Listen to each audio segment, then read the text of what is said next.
Y vamos a leer en el libro de Lucas, capítulo 10. Vamos a leer una historia muy conocida por la mayoría de los que estamos acá.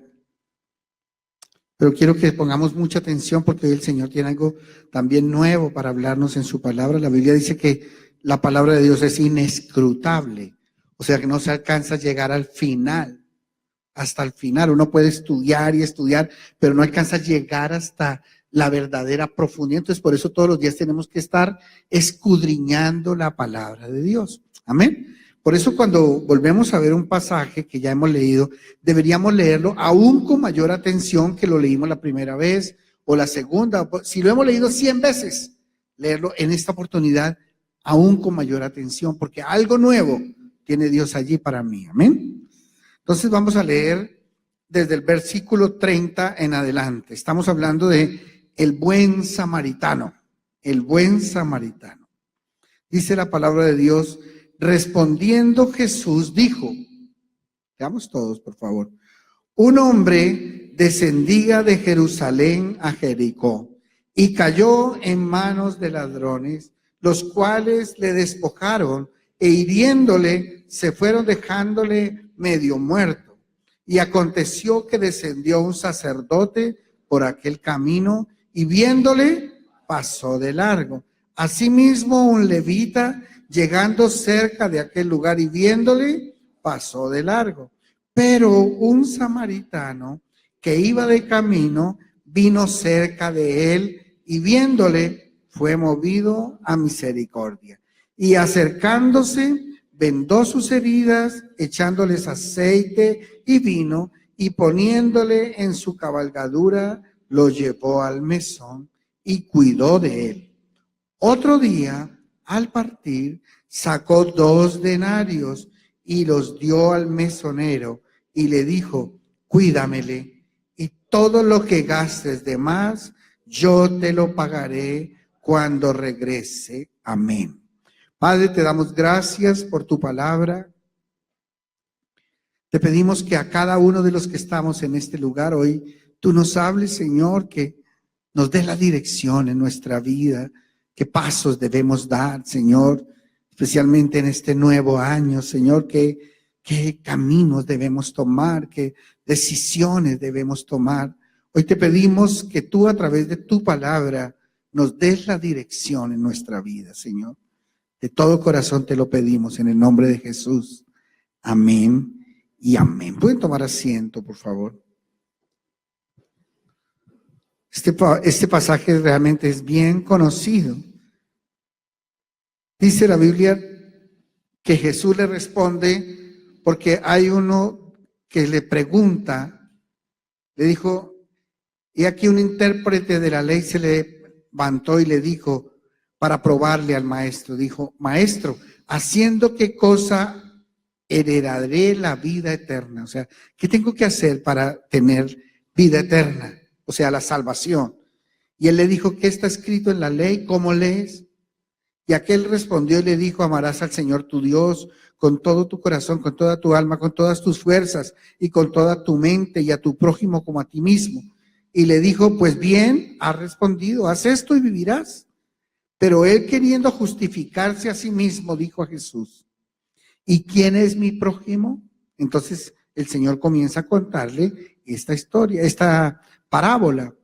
Digan conmigo parábola. O sea, cada parábola que el Señor da, cada detalle de la parábola es muy importante. Por ejemplo, la parábola del hijo pródigo, el hermano mayor, el papá fue a una región extraña a comer comida de los cerdos, no le daban, hasta que se arrepintió y volvió a casa.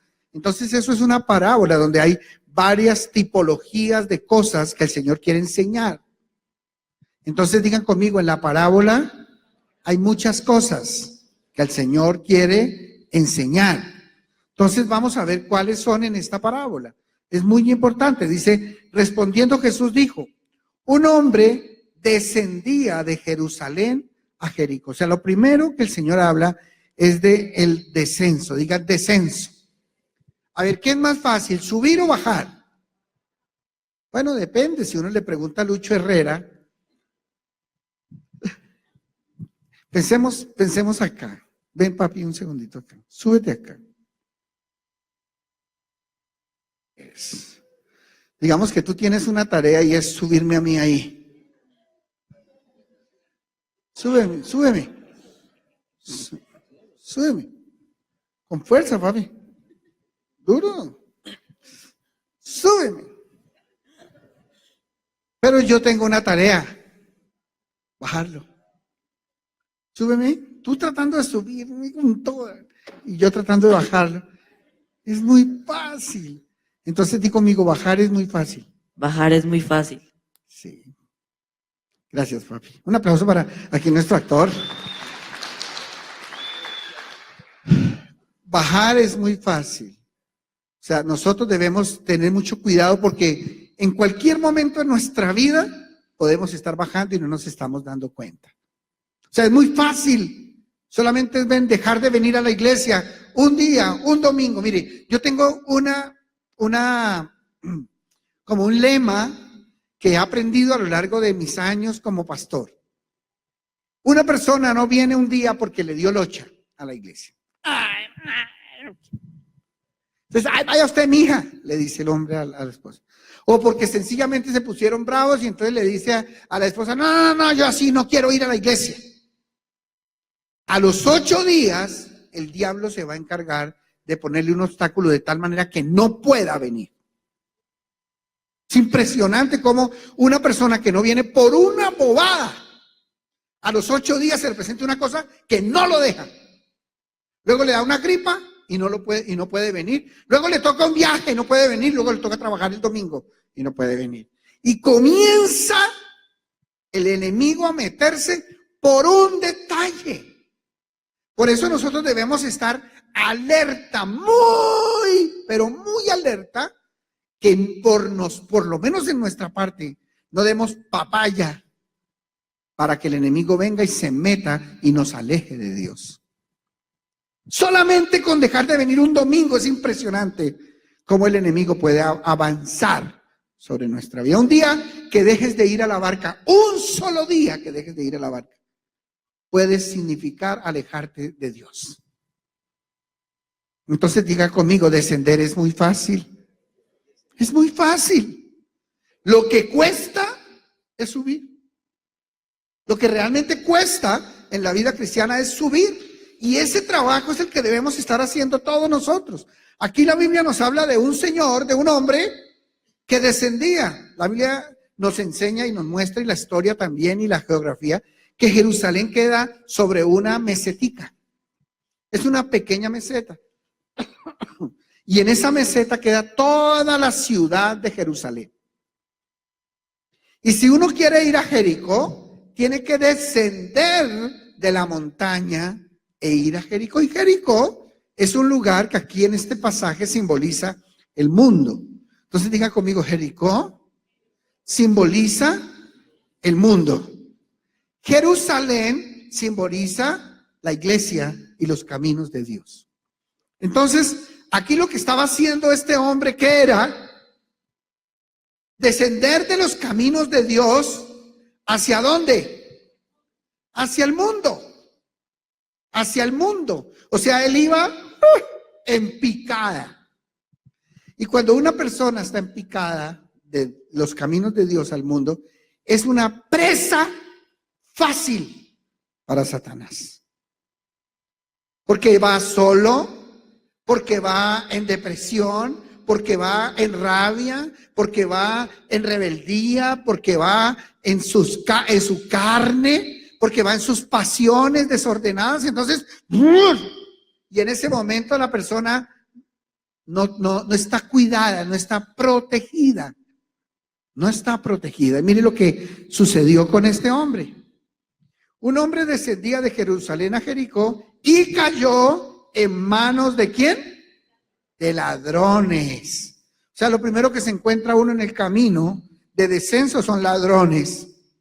Los cuales, ¿qué hace un ladrón? Le despojaron. O sea, lo primero que hicieron fue, ¿qué hicieron? Le quitaron lo que tenía. Le quitaron. Entonces, en ese proceso, encontramos personas que dicen, yo pastor, me alejé de Dios y perdí todo. Pues claro, estaba descendiendo. Y camino a Jericó se encuentran ladrones que están al acecho, esperando la forma de robar al hermanito que se alejó de los caminos de Dios. Dios mío, eso lo está enseñando el Señor Jesucristo. Dice, los cuales le despojaron hiriéndole. Otra cosa que hace el enemigo cuando la persona está bajando es que lo hiere. Lo hiere sentimentalmente. Entonces, este muchacho lo que estaba haciendo era que se cuadró con una niña que no es de Dios. O sea, ahí está subiendo o bajando. Ahí va bajando. ¿Y qué pasa en el camino cuando una persona comienza a meterse con una niña que no es de Dios o una chica con un chico que no es de Dios? ¿Qué es lo que pasa? La van a robar. Le van a robar su inocencia. Le van a robar su pureza. Le van a robar su virginidad. Bueno, muchas cosas. Sus sueños. Pero además de eso, va a resultar herido o herida. Porque fijo, ese hombre o esa mujer que no es de Dios va a terminar atañándole el corazón. Y después de que lo hiere y lo despoja, lo deja tirado. ¿Saben que eso es lo que hace el mundo, no? Entonces volvemos a ver a la persona llegar aquí a la iglesia con una tusa. Me enamoré, no sé qué hacer. Me enamoré.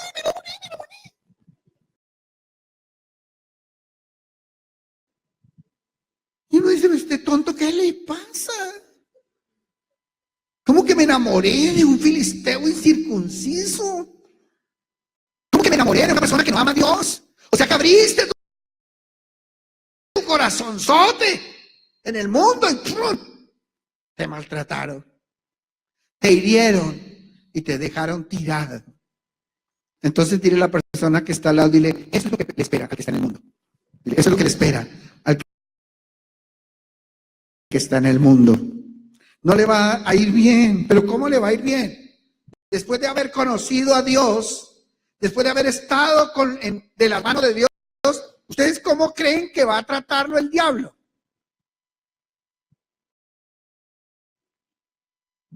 Después de que hasta ha participado de liberaciones y le ha dado sus juguetazos al diablo, ¿usted cree que el diablo está contento o qué? Él está buscando la oportunidad. Así que no demos papaya. ¿Amén? No demos papaya. Dice, despojaron e hiriéndole, se fueron dejándole medio muerto. ¿Cuántas personas encontramos así? Cada rato. Y dice, y aconteció que descendió un sacerdote por aquel camino. O sea que un sacerdote también iba para abajo. Por el mismo camino. O sea que no importa si tú has llegado a los niveles sacerdotales, el diablo no va a tener compasión contigo.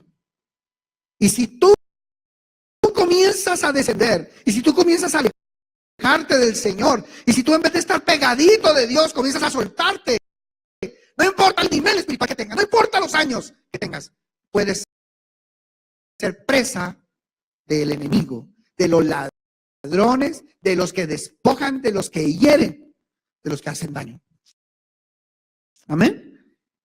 Y dice que también un sacerdote por aquel camino y viéndole, pues pasó de largo. ¿Qué puede hacer? A ver, ¿qué puede hacer un sacerdote? Si va por la misma. Si está fumando marihuana el sacerdote, pues ¿qué le va a ayudar al otro drogadito? ¿Será que puede ir a ayudar a los de la olla el sacerdote que está fumando marihuana? Olvídese que le va a poder ayudar.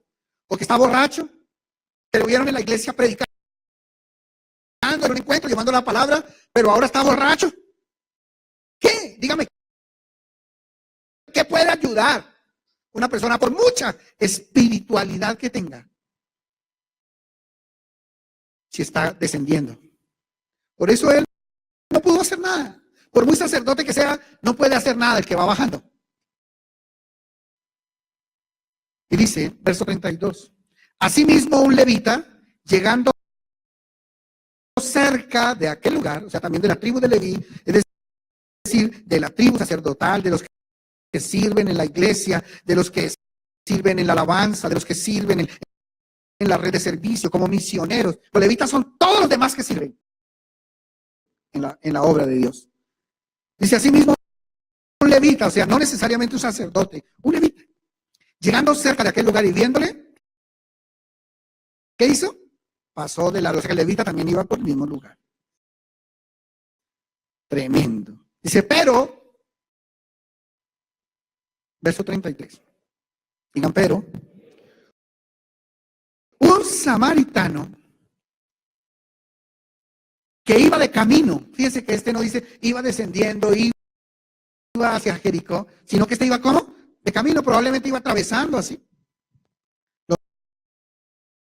Lo muestran de otra manera.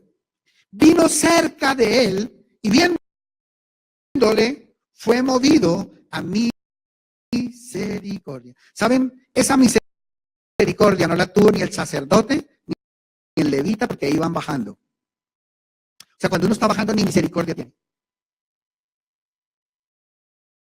Y este samaritano, dice, fue movido a misericordia. Y acercándose, entonces digan conmigo acercarse. Porque a veces vemos a las personas heridas, maltratadas, ofendidas, y lo único que hacemos es sacarles el cuerpo. Uy, yo no me quiero juntar.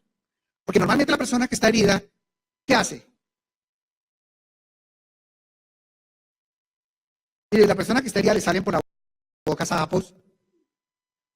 Bueno, yo aprendí eso en Cartilla, Charlie, en tercero de primaria. ¿Saben una cosa? Cuando usted oiga a una persona que está hablando mal de otro, está herida. O sea, ¿cómo detecta uno que hay heridos en el camino? Porque son personas que murmuran, que andan todo el tiempo hablando y diciendo, no, pero aquí qué, ¿por qué? ¿Por qué? ¿Por qué quitaron? ¿Por qué pusieron? ¿Por qué dieron? ¿Por qué no dieron? ¿Por qué quitaron? ¿Por qué el pastor tiene un carro? ¿Por qué tiene dos carros? ¿Por qué el pastor viajó? ¿Por qué? ¡Ay! Y yo no es que lo haga por chismosear, sino que es que uno observa. Y la Biblia dice, aprenden a ser chismosos, andando de casa en casa, y hablando. ¿Saben cómo se da uno cuenta que una persona está herida? Cuando está hablando mal de alguien.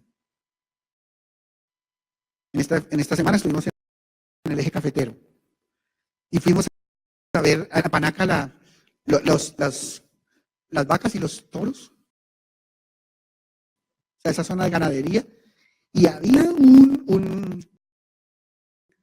negro, ¿cómo es que se llaman los negros? Un búfalo. Había un búfalo gigante, por ejemplo, una foto, de pronto, en uno de estos días la pasamos. ¿Sabes cómo me toca mirar al búfalo así? Es una vaina que parece un rinoceronte de esos que una vaina grandota, así. Y cuando estábamos ahí con la monita viéndolo, hizo así. O sea, botó por la nariz la respirada. Y hay personas que así respiran.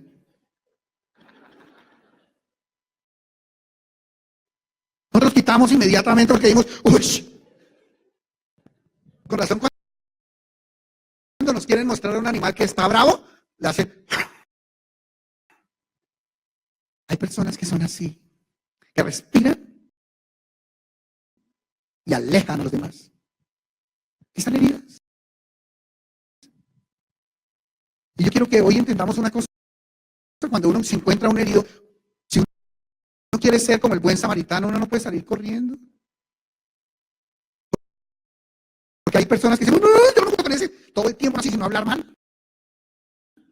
Uy, no, yo no me junto con ese. Porque eso es todo cascarrabias. Eso tan pronto, cualquier cosa es peleando. No. Entonces, qué fácil que es vivir entre cristianos y apartarnos. Hace algunos años, tuvimos la idea de formar un barrio cristiano. Y entonces se nos ocurrió en medio de nuestros deseos comprar un terreno hacia las afueras y hacer una ciudad ecofamiliar, en donde todos los cristianos viviéramos ahí. Donde el panadero fuera cristiano, el carnicero cristiano, el del transporte cristiano, el de la peluquería cristiano, y todos los cristianos metidos en un barrio. Y el Señor me llevó a aquel pasaje donde subió al lugar de la transfiguración, al monte, y estaban allí Pedro, Juan y Santiago. Y el Señor, dice la Biblia, descendieron Elías y Moisés en medio de una nube y le aparecieron al lado del Señor. Y cuando estaban viviendo en semejante éxtasis espiritual, ellos viendo a los dos grandes líderes del judaísmo, que eran Moisés, que es el que dio la ley, el gran Moisés, y Elías, el gran profeta de la antigüedad. Entonces ellos dijeron, Jesús, Moisés y Elías, esto mejor no puede estar. Entonces ellos le dijeron al Señor, Señor, bueno sería para nosotros hacernos 3 enramadas, una para Moisés, una para Elías y otra para ti. O sea, ellos ni siquiera pensaron en ellos. Y nosotros quedamos acá afuera.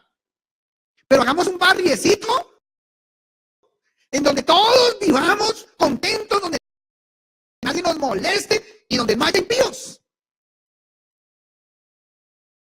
Y dice la Biblia que cuando Pedro le dijo esto, el Señor, la Biblia dice, no sabiendo lo que decía. Dice la palabra de Dios. O sea, tú y yo no podemos alejarnos del mundo. El Señor dijo, Padre, no te pido que los quites del mundo, sino que los guardes del mal. O sea, estamos en el mundo, pero no somos del mundo. Nosotros no podemos aislarnos. Entonces no venimos a hablar con los amigos. Entonces, ¿a quién le vamos a predicar? No venimos a hablar con la familia. Entonces, ¿cómo le vamos a traer a Dios? No volvimos a compartir con nadie. Impío, solo con hermanos. Entonces, cuando hagamos el encuentro, ¿a quién vamos a llevar? Y hay personas que no solamente se alejan de la gente, sino que además se los vuelven enemigos. Se vuelven insoportables con todo el mundo y la gente misma, ya no me quiero juntar con él. Todo el tiempo no anda sino hay religiosidad y una cartera. Entonces dile a la persona que tienes al lado, dile, tú tienes que ganarte a los que están a tu alrededor. Dile, tú tienes que ganarte a los que están a tu alrededor. No puedes salir corriendo. El buen samaritano, ¿qué hizo? Digan conmigo, se acercó. O sea, si no nos acercamos, ¿cómo vamos a ver, a escuchar? ¿Cómo vamos a compartir? ¿Cómo les vamos a traer a Cristo? O sea, no se trata de hacer un barrio cristiano. Créame que eso suena muy chévere. Y lo podríamos hacer. ¡Claro! Es cuestión de que cada uno venda su apartamento y compremos todos en un lugar, solo en un barrio. Y ya. Porque hagamos un barrio donde todos somos cristianos y donde nunca volvemos a ver a los impíos. Que se pierdan los impíos. Que se vayan para el infierno los impíos, porque nosotros no los vamos a volver a ver. Error. Nosotros detuvimos ese proyecto porque el Señor mismo nos habló y dijo, pero entonces, ¿no los tengo ustedes como fermento del mundo, de la masa? ¿No son ustedes los que van a transformar el mundo? Entonces, ahorita van a armar un grupito aparte y no van a volver a saludar a nadie más, porque lo único que les falta es que formen un corabastos cristiano. Y así sí, se friegan, no se vuelven a relacionar con nadie. Por eso dice la palabra allí, dice, pero un samaritano que iba de camino vino cerca de él y viéndole fue movido a misericordia y acercándose, ¿qué hizo? Vendó sus heridas, echándoles aceite y vino, ¿no? Y poniéndole en su cabalgadura, lo llevó ¿a dónde? Al mesón. ¿Saben qué es el mesón? Es la iglesia, digan conmigo, el mesón es la iglesia. O sea, uno todos los días se encuentra gente herida en el mundo, en el vecindario, en el trabajo, compañeros, amigos, familiares, hermanos, papás, hijos, primos, tíos, y están heridos, están así como este hombre, medio muertos. ¿Y qué es lo que tenemos que hacer nosotros? ¿Ustedes saben quién es el buen samaritano aquí en la palabra? Es Jesús. Digan conmigo, el buen samaritano es Jesús. Otra vez tiro duro. Es Jesús. O sea, ese es el modelo. Por eso nosotros tenemos que hacer lo mismo. ¿Qué pasa? Tenemos que ir, traer a esa persona. Si hay que darle primero los auxilios en una barca, allá en el lugar donde tenemos nuestra barca, o en el negocio, o en la familia, y orar por ellos, compartir la palabra. Y tan pronto lo tengamos listo para trasladarlo, tenemos que traerlo al mesón. Tenemos que traerlo a que conozca de Dios, a un lugar donde ya solamente la enseñanza no dependa de ti ni de mí. ¿Saben por qué el mesón o la iglesia es un lugar tan espectacular? Voy a decirles una de las muchas razones. Una iglesia como Eco Familiar es un lugar espectacular. Porque tú traes a una persona a la iglesia y en la iglesia hay una estructura, una organización dedicada a cuidar, a formar, a discipular. Entonces tú traes un joven, por ejemplo, tú eres una persona de 40 años, un hombre de 40 años, y tú traes a un joven de 15, 16, 17. Te aseguro que si tú pretendes discipularlo no va a ser tan fácil. Pero tú lo traes acá y dice, próximo encuentro de jóvenes, marzo tal. Entonces tú lo envías al encuentro de jóvenes. ¿Tú tuviste que hacer algo? Nada. A los 3 días llega como un hombre nuevo, listo para las que sea con el Señor, un hombre dispuesto a perdonar a su familia, a restaurarse con su familia, a pedir perdón, a cambiar. Pero además hay una escuela bíblica donde esa persona puede entrar a comenzar a conocer el ABC de la vida cristiana. Pero además hay una barca donde puede asistir grupos de jóvenes de la misma edad. Además hay una reunión de jóvenes y tú no tienes que hacer nada, hombre de 40, nada, solamente traerlo al mesón. Porque en el mesón hay una organización dedicada a cuidar al que tú trajiste. Pero a veces nosotros no somos conscientes de eso. Pero como si fuera poco, ese muchacho comienza a pedir más. Y entonces entra a estudiar en la universidad. Acá hay una universidad donde la persona puede crecer en el conocimiento teológico, donde van a responder preguntas que tú, hombre de 40, no le vas a poder responder de primeras. Pero como si eso fuera poco, aquí va a conocer a la niña de sus sueños. Y se va a enamorar. Y va a estar protegido, va a tener unos pastores que lo van a estar cuidando, los líderes que lo van a aconsejar. Aquí en el mesón se va a aprender muchísimas cosas y es un lugar de mucha protección. Amén. Entonces diga a la persona que tiene al lado, dile, el mesón es el lugar del cuidado de los hijos de Dios.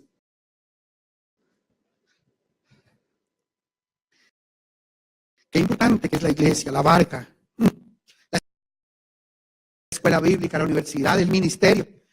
Entonces esa persona dice, yo quiero servir. Es que yo sé de cámaras, yo sé de diseño, yo sé de publicidad. Yo sé, bueno, tenemos un ministerio de medios. Ay, es que a mí me gusta la música, yo toco un poquito batería, toco un poquito guitarra, tenemos un ministerio de alabanza, una escuela musical, una academia musical. Es que yo quiero hacer un equipo de fútbol, tenemos equipo de fútbol. O sea, tenemos de todo lo que tú quieras, hay en esta casa, porque es el mesón, el lugar donde se cuidan las almas. Tenemos una iglesia infantil para que tus niños vayan, para que sean formados en los caminos del Señor. Tenemos una reunión de jóvenes, tenemos reunión de jóvenes adultos. Eso es lo que hay en el mesón. Es un lugar de cuidado. Entonces, diga conmigo, la iglesia es el mesón. Dice, y echándole, vendó sus heridas, echándoles aceite y vino y poniéndole su cabalgadura, lo llevó ¿a dónde? Al mesón. Y cuidó de él. Diga conmigo, el buen samaritano cuida de mí. Otro día, siguiente verso. partir, diga conmigo, el buen samaritano se fue. Otro día al partir, ¿quién es el buen samaritano? ¿Cuántos saben que Jesús está a la diestra del Padre? Ok, ¿tenemos quien responda o no? Amén. ¿Quién es el que responde por nosotros? El buen samaritano. Amén. El Señor Jesús. Ahora, quiero que vayamos rápidamente al libro de Segunda de Pedro. Hace 15 días compartí una palabra acerca de la segunda venida del Señor Jesucristo, ¿se acuerdan? Y compartimos acerca de la posible venida en este año del Señor Jesucristo. Acuérdense que Él le dijo, y cuando regrese, ¿qué dijo el buen samaritano? Y cuando regrese, ¿qué? Yo te pagaré todo. Entonces diga conmigo, Jesús vuelve por segunda vez. Amén. ¿Ya se fue? Sí, pero vuelve. Y hace 15 días estuvimos hablando acerca de lo que el apóstol Pablo, en 2 pasajes, solamente usamos 2 pasajes, nos habla de la venida del Señor. Esto lo está escribiendo no Pablo, sino Pedro, el apóstol Pedro. Ustedes saben que ya el Señor Jesucristo en Mateo 24 se le habían acercado a los discípulos y le dijeron, maestro, dinos, ¿cuándo será tu regreso? ¿Y qué señal habrá de tu venida y del fin del siglo? Y el Señor Jesucristo le dijo, miren que nadie los engañe, porque vendrán muchos en mi nombre diciendo yo soy el Cristo, y a muchos se engañarán. Y oiréis de guerras y rumores de guerras. Mirad que no os turbéis, porque es necesario que todo eso acontezca. Porque se levantará nación contra nación y reino contra reino, y habrá hambres, pestes y terremotos en diferentes lugares. O sea, señales, el Señor les dijo qué cosas iban a suceder justo antes de que Él volviera. Mire, hoy en día la tercera parte de la humanidad está muriendo de hambre. Hay pestes que no se habían, que se habían eliminado, que volvieron a reactivarse, como el cólera, por ejemplo. Como lo que descubrió Patarroyo, ¿cómo es que se llama? La vacuna contra la malaria, volvió y se reactivó la malaria, y ahora más fuerte. Y hay muchas pestes. En esta semana pasada hubo una peste que hubo un problema que hubo en Cali, en un hospital, en un lugar peligrosísimo. Estuvieron a punto de salirse del hospital una bacteria que podía haber acabado con el país. En Cali, en esta semana antepasada, sucedió. O sea, en este momento estamos al acecho de muchas enfermedades, muchas. Tanto que hay gente que prefiere no llevar al hijo al médico. Porque solamente con llevarlo a urgencias, ahí se le prenden una cantidad de virus y de cosas. Solamente por llevarlo a urgencias. Mire lo que dice el apóstol Pedro, sabiendo primero esto. ¿Ya? ¿No les dije dónde? No. Esto es Segunda de Pedro 3:3.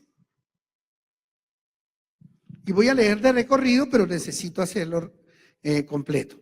Sabiendo primero esto, que en los postreros días, siempre que la Biblia habla de los postreros días, son los días finales de la llegada o sea, cuando ya va el Señor a llegar. Dice que en los postreros días vendrán burladores andando según sus propias concupiscencias y diciendo, ¿dónde está la promesa de su advenimiento? O sea, llevamos 2000 años esperando que venga Cristo. 2000 años. Y nada que llega. Entonces la gente se burla de las personas que están esperando la segunda venida del Señor Jesucristo, según lo que dice la palabra. Pero todavía no han hablado de eso. Sí, sí. Y muchos se burlan y hacen burla de eso que está en la palabra y de los que estamos esperando la segunda venida de nuestro Señor Jesucristo. ¿Dónde está la promesa de su advenimiento? Porque desde el día en que los padres durmieron, todas las cosas permanecen así como desde el principio de la creación. O sea, esto sigue igual. Esto no ha cambiado nada. Estos ignoran voluntariamente que en el tiempo antiguo fueron hechos por la palabra de Dios los cielos y también la tierra, que proviene del agua y por el agua subsiste. Por lo cual el mundo de entonces pereció anegado en agua, en el diluvio. ¿Amén? Pero los cielos y la tierra que existen ahora están reservados por la misma palabra, guardados para el fuego en el día del juicio y de la perdición de los hombres impíos. O sea, lo que está diciendo aquí la palabra es que la segunda vez que vaya a ser destruida la tierra va a ser destruida ya no por agua, sino por fuego. Mas, oh amados, no ignoréis esto. Mire lo que dice, que es muy importante. Que para con el Señor un día es como 1000 años, y 1000 años como un día. O sea, cuando la Biblia dice que el Señor, el buen samaritano, le dio 2 denarios, ¿cuántos días pagó el buen samaritano? ¿Quién es el buen samaritano? ¿Jesús es qué? Jesús es Dios, digan, Jesús es Dios. O sea, para Dios, o sea, para Jesús, un día es como 1000 años. Para Jesús un día es como 1000 años. ¿Cuánto pagó Jesús por el cuidado de su iglesia? ¿Cuánto pagó? 2 días de trabajo de Dios. O sea, 2000 años pagó Jesús.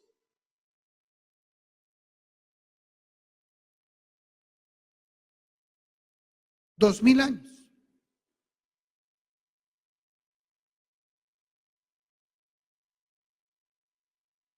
O sea, ya pagó lo que ya hemos vivido. Ya está pago. Y digo, y si él gasta algo más, yo se lo pagaré cuando regrese. O sea, ya nosotros estamos viviendo años de ñapa. Es muy probable que el Señor Jesucristo venga en este año. No lo sabemos. O sea, la palabra de Dios da muchas ideas y muchas pistas donde puede ser en este año el regreso del Señor Jesucristo. Donde puede ser. Lo único cierto es que estamos viviendo tiempo de ñapa. Y el Señor Jesucristo, gloria a Dios, va a pagar por estos días de ñapa adicional a lo que ya pagó. Amén. O sea que dile a la persona que tienes al lado, dile, ya los 2000 años están pagos. Dile, ya los 2000 años están pagos. Qué tremendo, ¿no? Miren lo que dice el versículo 9. Como el apóstol Pablo ya nos aclaró lo de los 2000 días, perdón, lo de los 1000 años. Y dice, el Señor, léanlo por favor, no retarda su promesa. O sea, ¿por qué el apóstol tiene que meter dentro de su historia? Para el Señor un día es como 1000 años y 1000 años como un día. ¿Por qué el apóstol se le ocurrió meter en esta historia que está hablando de la segunda venida 1000 años, un día, 1000 años? ¿Por qué? Porque todo el mundo estaba esperando que llegara Jesús en el primer siglo. Pero él aclara y dice, ¡hey! No ignoren que para Dios un día es como 1000 años y 1000 años como un día. Pero para nosotros todo es ya, todo es ya. Así como cuando no ha pasado, entonces nos parece que no va a pasar. ¿Por qué va a pasar justo en mi época? ¿Por qué? ¿Por qué justo en este año en que se me ocurrió nacer? Bueno, el que Dios me mandó. ¿Por qué justo en mi época va a pasar lo que no ha pasado en 2000 años? A usted le pasa lo mismo que le pasa al que va al costo a comprar. Y llega el momento en que va a pagar y le dicen, hunda el botón. Y hay personas que dicen, ¿de verdad hay personas que no hunden el botón? Y dicen, ¿por qué de toda la gente que está aquí me va a tocar ganármelo a mí el mercado? Hunda el botón, Señor. Ahora la pregunta es, ¿alguno de ustedes se ha ganado aquí ese mercado? 1, 2, 3, 4, 5, 6, 7, 8, 9. Más de 10 personas se han ganado en este lugar el mercado. Entonces la pregunta es, ¿sí sucede o no sucede? ¿Sí dan el mercado o no dan el mercado? ¿Y te puede tocar a ti un día o no? Bueno, porque no puedes creer que esta época es la que Dios escogió para su regreso. Así que más vale que estemos preparados para ese día. Amén. Dale ese aplauso al Señor porque por aquí los estoy escuchando. Dice, el Señor no retarda su promesa según algunos tienen por tardanza, sino que es como paciente, digan paciente para con nosotros. Y viene la razón por la que el Señor todavía no ha regresado. No queriendo que ninguno perezca, sino que todos procedan al arrepentimiento. O sea, la razón por la que el Señor Jesucristo no ha venido todavía es porque Él no quiere que ninguno se pierda, sino que todos procedan al arrepentimiento. Verso 10. Pero el día del Señor vendrá. Digan conmigo, vendrá. Como ladrón en la noche, en el cual los cielos pasarán con grande estruendo y los elementos ardiendo serán deshechos y la tierra y las obras que en ellas hay serán quemadas. Puesto que todas estas cosas han de ser deshechas, ¿cómo debéis vosotros andar? Dice, ¿cómo no debéis vosotros andar en santa y piadosa manera de vivir? O sea, lo que aquí está diciendo el apóstol Pablo es toda una explicación para decir cómo debemos vivir nosotros ahora mientras esperamos la segunda venida del Señor. Debemos vivir ¿cómo? En santa y piadosa manera de vivir. Digan conmigo, verso 12. Esperando y apresurándoos para la venida del día de Dios, en el cual los cielos encendiéndose serán deshechos y los elementos siendo quemados se fundirán. O sea, no es extraño que esto se refiera a una bomba atómica.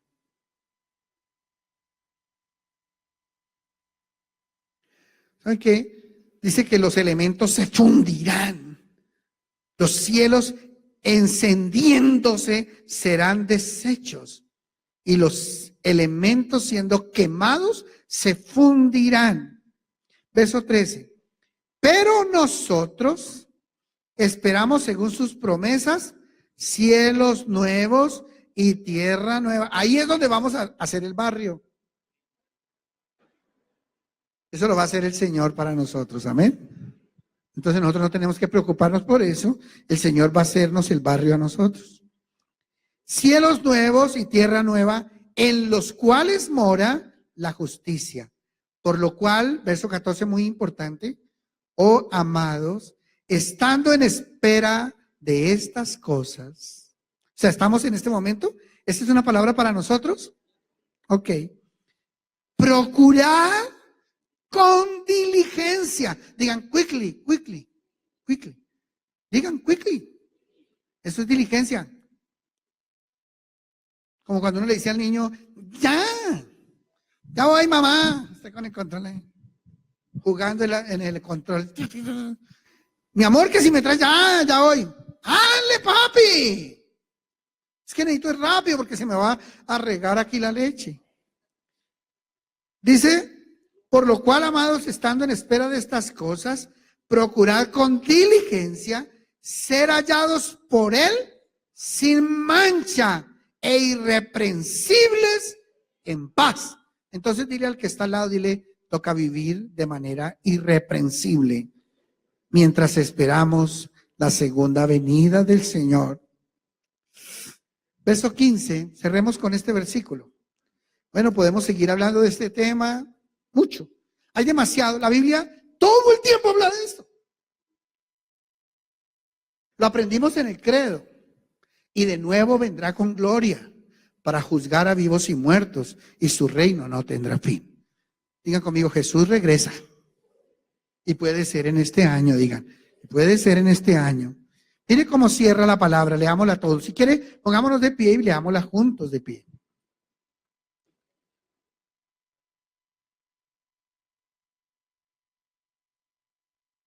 Leamos 1, 2, 3. Y tener entendido, o sea, aquí.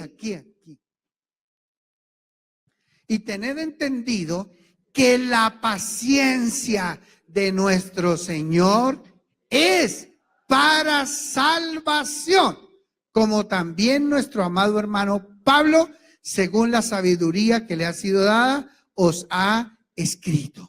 O sea, aquí Pedro está haciendo referencia a lo que estudiamos hace 15 días, que el apóstol Pablo menciona en Corintios y en Tesalonicenses acerca de la segunda venida del Señor Jesucristo. Si quieren saber un poquito más, vean el video de hace 15 días acerca de esto. Pero lo que dice es que hay una paciencia en Dios que Él tiene, por lo cual aún no ha regresado, y es porque, volvamos a poner el verso, entendiendo que la paciencia de nuestro Señor es para salvación. La pregunta es, ¿salvación de quién? ¿De nosotros que ya estamos montados aquí en el arca de Dios? No, pues ya el Señor no tiene que tener paciencia a nosotros para salvación, porque tú y yo conocemos al Señor. Ahora, si tú no lo conoces, hoy es el día para entregarle tu corazón a Jesús. Amén. Pero ¿saben a quién se refiere aquí con la paciencia del Señor? A nuestra familia, que aún no conoce a Dios.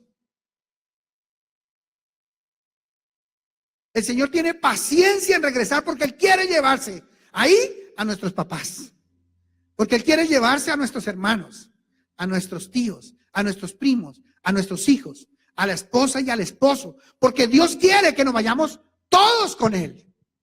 Y ha tenido mucha paciencia. Nosotros lo primero que debemos hacer es vivir de una manera piadosa y santa, es decir, no permitiendo el pecado en nuestra vida. Hermano, si tú estás fornicando, deja de fornicar ya. Ya basta, ya. Ya lo que hiciste, lo hiciste. Las embarradas que cometiste y tus placeres ya los viviste. Ahora comienza a vivir rectamente para Dios. Porque Jesús vuelve y está a la puerta. Sea que Él venga o sea que tú tengas que partir, no lo sabemos. O que yo tenga que partir, no lo sabemos. Debemos estar con las botas puestas, listicos, preparados. Pero no solamente es para nosotros la salvación, como nos dice la palabra que debemos vivir piadosamente, santamente debemos estar viviendo, sino que debemos ir por los que aún no conocen a Jesús. Por esos que no queremos que se queden cuando nosotros seamos llevados a la presencia de Dios. Por eso es que no queremos que vayan a pasar por tribulaciones o por muerte eterna. De esos que no queremos que vayan a ir al infierno, como son nuestros seres amados. Si tú tienes alguna persona que tú amas con todo tu corazón, tú tienes que traerla al mesón. Tú tienes que traerla a los caminos de Dios. No puedes seguir viviendo una vida cristiana alejado de esos que todavía no son salvos. Ve y tráelos, amárralos, invéntate cualquier cosa, un almuerzo, un desayuno y tráetelos al mesón. Móntalos en ese bus para el encuentro y haz que ellos reciban a Cristo en su corazón. Es lo más importante que tú puedes hacer por tus seres amados. Más que proveerles, más que darles, tienen que conocer a Cristo. Porque el que no conozca a Cristo no es salvo. La Biblia dice, y en ningún otro hay salvación. Porque no hay otro nombre bajo el cielo dado a los hombres en quien podamos ser salvos, sino solamente en Jesucristo, hombre. Si esa persona no ha recibido a Cristo en el corazón, esa persona no va para el cielo. Necesitamos recibir a Cristo en el corazón. Necesitamos estar congregándonos en el mesón. Necesitamos estar recibiendo la palabra y vivir de una manera piadosa y santa en nuestra vida.